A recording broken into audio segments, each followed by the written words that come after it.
Hello lovelies, welcome back to my channel. In this video we're going to talk about how to pick the best protein powder which is best suited for you. Whether your goal is weight loss, muscle gain, or both of them at the same time, I've got the answer here in this video for you. When we're picking a protein powder, there are a few things that we should care about. Number one, does it spike our insulin? Does it have a lot of sugar, artificial flavors, additives? Is it gut friendly? How much protein does it have? How much of the protein does it get absorbed? And a few things like that. So I'm going to discuss all of that in this video, so hopefully I can help you pick the right protein powder for you. Coming right up. 3, 2, 1. Here we go! By the way, if you guys are new here, my name is Sepia and I've lost about 50 pounds over the past few years and I've been able to keep it off successfully. My whole channel is about healthy, sustainable weight loss. So if that's something you're into, please make sure you consider subscribing. Initially, I wanted to mention that if you are a beginner, you don't need protein powder for weight loss or gaining muscles. You can get your protein using food. So why do we use protein powders? We use it if we don't have time to cook, if you're on vacation, if there's something going on in our life that we can't actually get the protein from actual food, or we're vegan or vegetarian, we don't have a lot of protein sources. I think that's when it comes to play. For example, when I started, I was making sure that I was getting about 100 grams of protein a day, and I made sure that was included in my diet, so I didn't feel the need of added protein to my diet. So I never used protein powder for the first 2 years of my bodybuilding journey. Honestly, I don't really like the idea of pushing protein powder on my clients because I know it doesn't really do much, but who doesn't like the motivation that it comes with it? It's a little sweet, so when you're making a shake with it, it really takes away the sweet tooth. I also have a lot of recipes made with protein powder that is listed in my description below. It's my sugar replacement recipes. So if that's something you want to check out and you want to have your protein as a snack, as a cake or a pancake or anything like that, you can actually check out my recipes. But other than that, it's not a necessity. So don't worry about it if you don't want to spend the extra money. However, if you do, let me talk about the different types of protein that are out there in the market. There is whey protein, whey isolate, there's casein, as well as vegetarian or vegan powders. So I'm not going to talk about vegetarian and vegan powders because they have different amino acids than humans, so it's a little different. You can't just get one source, you have to get a mixture of them, so it requires a whole another video. So if that's something you're interested, let me know in the comments and I'll make a video for vegan people as well. But for now, we're gonna stick to whey isolate, and casein. Whey isolate, and casein are all byproducts of cheese. What they do is that they add enzymes and acids to the heated milk, and some of the milk is going to coagulate. The coagulated part, the part that is solidified, is basically the casein protein, and the liquid part, which they're gonna dry out and make it into a powder form, is the whey protein.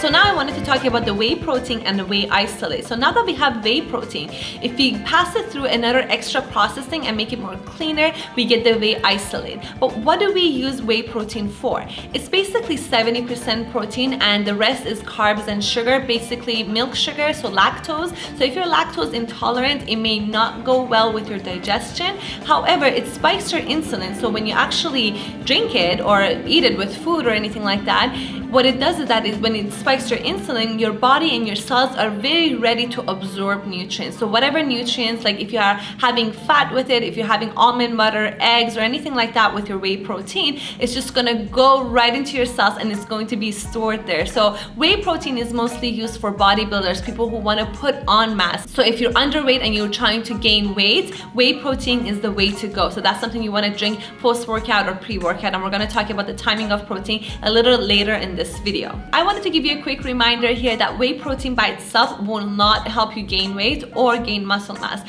You have to be intentional about it. You have to be consuming a caloric surplus, meaning that your resting energy and the energy that you're burning during your workout should be calculated, and you should be eating more than that on a daily basis. And whey protein can be an added extra calorie to your everyday diet. Also, if your goal is to put on muscle mass, you need to know exactly how muscles are created. You need to be in caloric surplus, yes, but you need to also make sure that you're tearing down your muscle fibers and you're giving your body the nutrition and the amino acid it needs to repair them. Muscle fibers can be torn during any kind of exercise. It could be running, jogging, tennis, swimming, but if you want to be more intentional about it, weightlifting can really help and speed up the process. For example, let's say if I'm doing biceps. When I'm doing biceps and I'm putting a lot of time under tension and I make sure that it's burning, when it starts burning, that means that muscle fibers are getting destroyed. And after my workout, I'm gonna start drinking my shake, or I'm gonna have my food with protein, and what happens is that the protein is gonna go to my body and my body is gonna use it to repair those torn up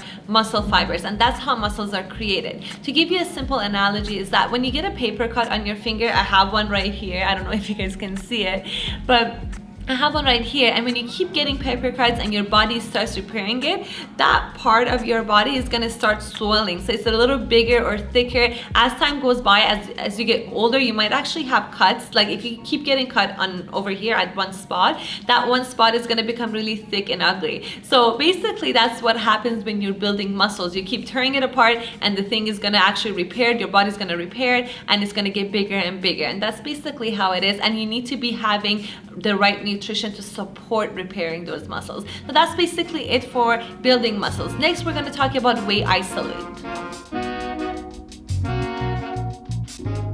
Whey Isolate is basically a cleaner version of whey protein. What they do is that they remove most of the junks, the carbs and the milk sugars from the protein, so you're left with a more pure form of protein. I use Whey Protein Isolate myself, and I recommend it to people who are trying to stay lean and put on lean muscle mass. I think it's a better product, it's more cleaner, it has less additives and junks into it, and it doesn't spike your insulin, so it helps you stay lean and you don't have to worry about gaining weight from it. I quickly wanted to talk about casein protein powders and let you guys know why they're not as popular as whey proteins. There are two reasons. The number one reason is that their amino acid profile, it doesn't include as many isoleucine, leucine, and valine as whey protein. Isoleucine, leucine, and valine are responsible for muscle growth and muscle recovery, and if you don't have as many of them in your protein powder, what's the point of taking a protein powder, right? So it's better to take whey protein, it's more effective. Number two is that it's not the gut friendliest protein that you could use in the market. It coagulates in your stomach as well, and it has a very slow digestion, and it messes up the bacteria in there. So I don't really recommend it to my clients at this point. However, if that's something your goal, if you wanted to put on a lot of muscle mass, I think it's best to take it both supplementary with whey protein and casein together. So you would take whey protein, and an hour and a half later you would take your casein. And it's best, if you wanted to not take it together, to take it an hour and a half before you go to bed in general, so at nighttime, so it has time to just digest while you're sleeping. I also wanted to talk about the timing of when you should be taking protein, before or after your workout. I usually do an hour before workout and then an hour after workout, and I would eat every 3 hours during my process every single day. So every 3 hours I would have an alarm and I would eat my protein and make sure my food has about 20 to 30 grams of protein, and I would hit 100 grams of protein per day. However, there's research that shows that it doesn't matter when you take your protein, as long as you're getting that amino acids into your system, it doesn't really matter. So it's really up to you what you want to do. I really believe in experience as well, so I feel like bodybuilders have really looked it up and they've really experimented with their bodies and figured out that, you know, an hour before a meal and after a meal, it really helps with muscle growth, therefore weight loss and fat loss. So I think that's something I personally like to stick to, but you know what, there is no rule, so you can always experiment with your body and see what works best for you, especially with your schedule and daily schedule. You need to be aware that you have to stick to something that really works for you. If it doesn't work for you to eat every 3 hours, don't worry about it. That's not the rule, it's not set in stone, so you can work around it. So how much protein do we really need in a day to maintain our muscle mass or to build muscle mass? I probably have gone through over 15 research papers and a book to really understand what the true answer to this is.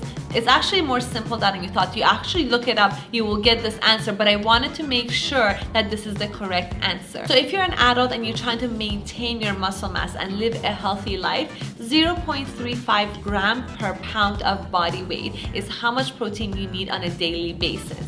If you're the type of person who's working out crazy, you're tearing those muscle fibers and you're trying to put on muscles like I was when I was trying to lose weight, that's when you need double the amount. So you need about 0.75 gram per pound of body weight. I personally like sticking to 0.65 or 0.7 because I'm not really crushing my workout, especially during the quarantine at home. So that's how much protein I'm taking. So if you take my weight, 130 times 0.7, you get 91 grams of protein per day, and that's how much I'm consuming daily. Now you have to be aware that when your weight changes, so when I was heavier, I was getting more protein, and as you lose weight, these numbers are gonna start going lower and lower. So you gotta really be mindful of that as well.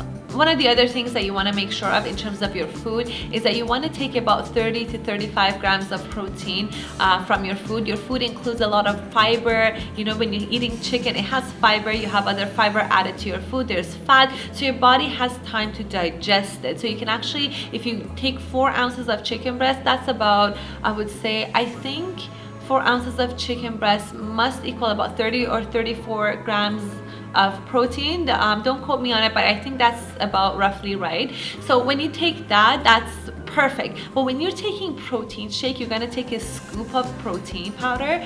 It has about, let's say you're getting a very good quality high protein powder, you're gonna get about 27 grams of protein, and you're gonna chug that down. Your body doesn't really know what to do with that. It's overwhelmed with the amount of amino acids. So what it's going to do is that it's going to either turn it to carbs, or it's gonna, you know, take it out of your body using your urine, so you're gonna pee it out. So that's something you want to be aware of. So you don't want to really chug your protein powder. So you want to take it slowly, so sip on it for 30 minutes or 40 minutes after your workout. And also you want to make sure that it's not, you know, all of a sudden more than 1 scoop, because your body can't really digest it or process it, so you're just gonna waste it. You can for sure take it, that's fine. It's just that you're wasting the product, that's all. If you want my advice, and if you're trying to lose weight and quit sugar and all of those good stuff, because my channel is all about losing weight, what you want to do, you want to use only half or 3/4 of a scoop of protein in the recipes that I listed for you below. You could make pancakes for yourself every day, you could make cakes every day and enjoy it, and make sure you know, get rid of that sweet tooth so you feel very satisfied. How do we actually pick the best Whey Isolate protein powder for ourselves? What we're looking at the grams per scoop. So how many grams of product is actually per scoop, and then you're going to take a look at how many grams of protein is per scoop, and those numbers should be very, very close. Like the one I have here, it has 30 grams of product and 27 grams of protein, which means there's only room for 3 grams of junk that is added to your protein powder. So it's going to be way healthier, it's going to be gut friendly, and you're not going to put a lot of chemicals in your body, and that's very, very important if you're going to consume something on a daily basis, right? The next thing you want to be aware of are the artificial and natural flavors. They're both really bad. You don't want those. The only thing that you want your protein powders to be sweetened by is stevia and monk fruit. That's it. That's all you need to have in there. If there's anything extra, it's not going to be the healthiest option. I'm sure it's going to be more delicious and it's going to taste better, but I'm telling you, it's not going to be gut friendly and it's not going to be the best for your health. You also don't want glutamine or protein powder concentrate and things like that added to your protein powder. As I mentioned before, just stick to a highest ratio from protein to product. We have gone through so many different protein powders in the market, in Loblaws, Whole Foods, online, Amazon, and we have found this protein powder to be the cleanest form. It's sweetened by stevia. It has 27 grams of protein per 30 grams of product, and it doesn't have any additives. I'm very, very thankful and grateful to them. And if you know me, I don't have a lot of subscribers, so I'm not really promoting them. I don't really care about the company. I just want them to keep producing this amazing product. So go check them out and let me know what you think. If you have a recommendation of a specific protein, or you have a question about a protein brand, let me know in the comment. I will do my research and I will get back to you with an answer. But for now, this is my best recommendation. Okay, so before I sum everything up in this video, I just wanted to give you a tiny bit of a reminder that it actually takes me about 4 to 6 hours to do research for these videos. It takes me about an hour to write a script, about an hour to get ready, 2 hours to record, 1 hour to edit, and 1 hour to post. So if you do find them useful, please make sure you give it a thumbs up. Make sure you comment down below and subscribe to my channel. Follow me on Instagram, follow me on TikTok, and make sure you stay tuned for my weekly videos. So in order to sum everything up for you, make sure you stick to Whey Protein Isolate. Make sure that you sip on it so you don't chug it all at once. Make sure that it has the least amount of additives and it's sweetened by monk fruit and stevia. Thank you so much for watching. I really hope you guys enjoyed watching this video. I'll see you guys in the next one. See ya!